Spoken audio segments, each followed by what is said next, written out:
The start of the biggest event in the sport of bass fishing, the 2025 Bass Pro Shops Bassmaster Classic, the World Championship, presented by Under Armour, Fort Worth, Texas, our fantastic host city. Our playing field is Lake Ray Roberts. Beautiful day out here.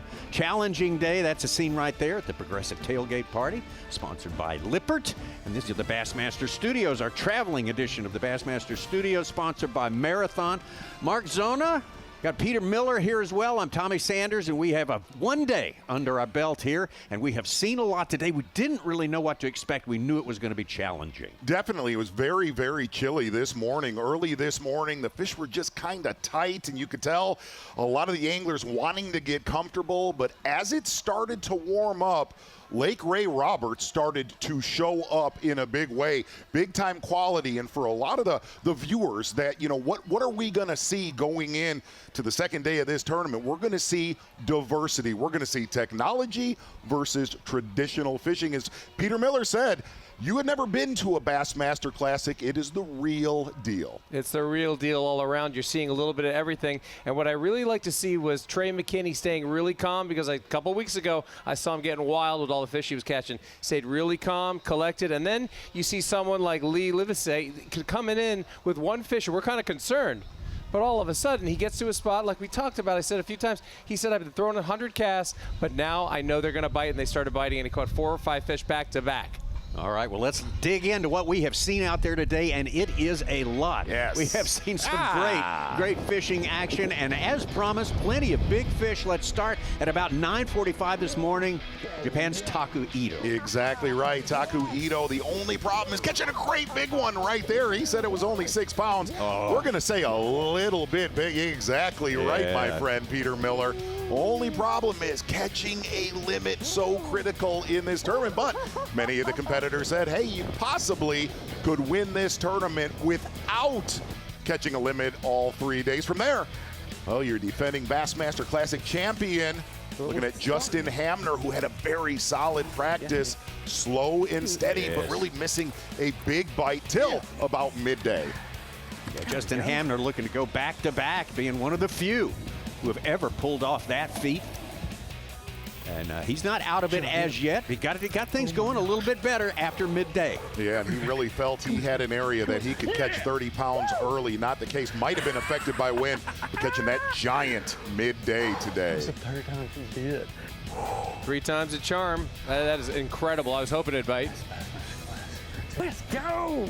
Young man who takes a whole lot of joy in his work. He is our defending champion. Scott Martin came here to High Hopes, his 3rd ever Bassmaster Classic. And it was a little slow going, but he put a couple in the box early. And this is interesting. Scott Martin actually using the reference, I'm going to pond fish Ray Roberts. I'm going to fish what is in front of me and where I think they are coming with the weather that we have. Really concentrating from 1 to 5 feet of water, milfoil, inside milfoil, outside of the grass.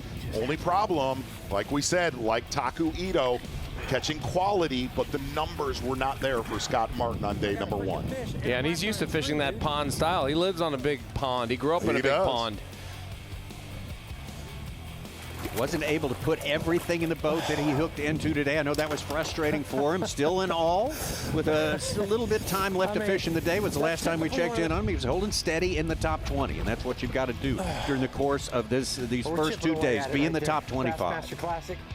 We just need one more good fish. We can survive the day. Chris Zaldane, one of our Texas hopefuls, along with about 3 others, 4 Texas anglers in this thing, and high hopes for Chris, a California native who's been living in Fort Worth a long time. Exactly, and Chris Zaldane said, I'm going to fish stop signs, hard spots, rocks, pond dams, a lot of the really hard underwater structure on Ray Roberts. And he definitely has done his homework, a lot of work with a jig today. Kind of feel like, and Davey said this throughout day number 1 of this tournament, might have got a little bit affected by wind. Well, he did catch one big one late in the day, which possibly could still keep him in this tournament. And he's typically using those big profile baits, going for those big fish all the time. But you know, you got to modify. You got to bring with who brung you. This fish right here for Chris Zaldain, really saving day number 1 of this Bassmaster Classic. A lot of work done with the jig. Got it past the traffic cone there. That one right there put him just up under the top 10 right there. That's a classic big one. We're going to hang on to that to the end of the day. Cory Johnston, another one of the big favorites because he is a big favorite everywhere we go. Yeah, and really two-prong approach for Cory Johnston from Canada. Look at what he did today. Shaky head, hard spots, just like Zaldain. Little secondary areas rock. Cory Johnston said that was very key, and then going shallow, flipping wood cover from 1 to 3 feet of water.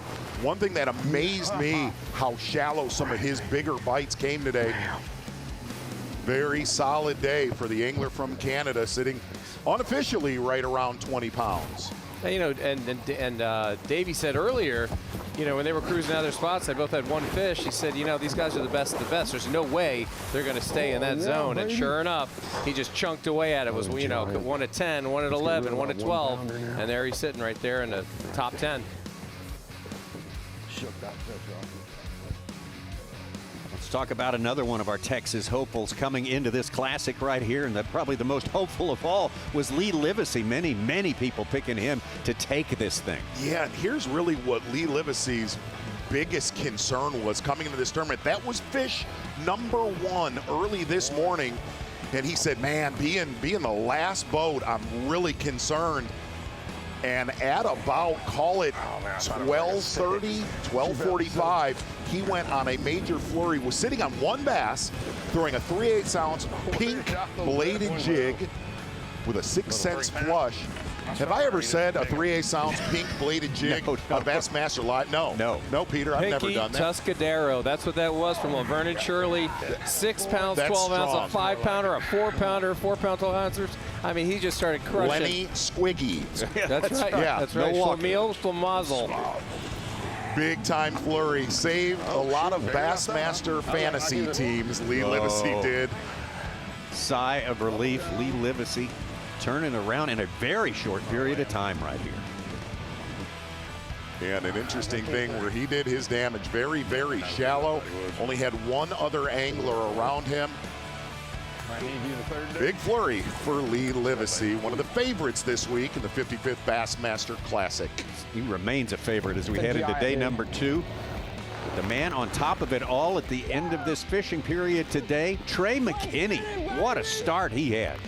Yeah, and Trey McKinney has proven that, boy, being from Southern Illinois, hard to say this, but boy, he does really good in the state of Texas.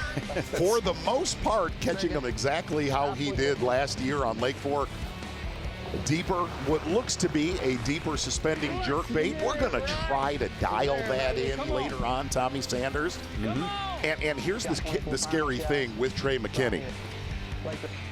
Did most of his damage in 1 primary spot this morning, catching about 22 pounds, and upgraded on every spot he went to after that. That's a maturity level like that you Next don't level. ever see. This is next level stuff. And what we saw at Okeechobee a couple weeks ago was he was like, oh, I broke my ribs on that hook set. Oh, my ribs are broke, you know, because he was setting the hook on hundreds of fish. Here, Breaking they're the solid.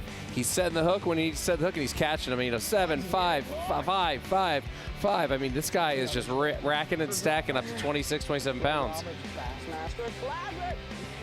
Well, what he is able to see and what he's able to do with his mastery of the technique he employs is just phenomenal. And he executes perfectly just about every time. Exactly right. There was a lot of fish that he got hung up in a lot of that submerged timber. And it's just like everything goes right for this dude. Look at that right there. You know what I like about this too also? You know, a lot of older people say, hey, follow your dreams, kids. You guys can do it. Just look at me. Listen to him. He's 20. Follow his dreams. He's doing it right now. These kids will do it now. Awesome day. Awesome day 1. We'll be back for day number 2. You bet we will. The coverage tomorrow on Bassmaster.com, 8:30 a.m. Eastern Time, and we will have it for you.